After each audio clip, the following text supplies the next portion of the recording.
సభని ఆర్డర్ పెట్టే ప్రయత్నం మీరు చేస్తున్నప్పుడు సభ్యులు చాలా ఖచ్చితంగా నియమ నిబంధనల ప్రకారం మనం ఏ విధంగా పనిచేసుకుంటామో తెలియాలి అధ్యక్ష. ఒకసారి మీరు తిరస్కరించిన తర్వాత ఒక సెషన్ లో మళ్ళీ అదే అంశం పైన వాళ్ళు ఎట్లా ప్రస్తావిస్తారు అధ్యక్ష?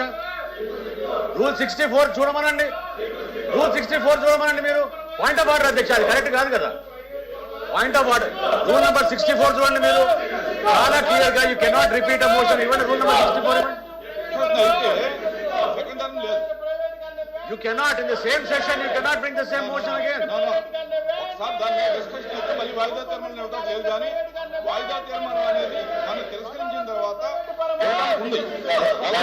చైర్మన్ గారు, వాయిదా తీర్మానం ఒక్కసారి మీరు తిరస్కరించిన తర్వాత ఇంకోసారి రాకూడదు సెషన్ లో.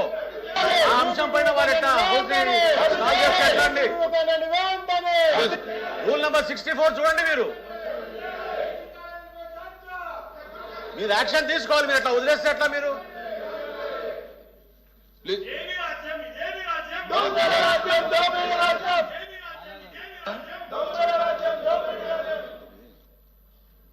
గౌరవ మంత్రి గారు మనోహర్ గారు కూడా ఇంతకుముందు కూర్చోండి.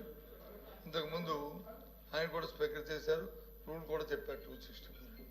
దానికి ముందు కూడా ఆలోచన చేసుకోవాలి. మన సాంప్రదాయాలు, మన కన్వెన్షన్స్ ఏ విధంగా ఉన్నాయి.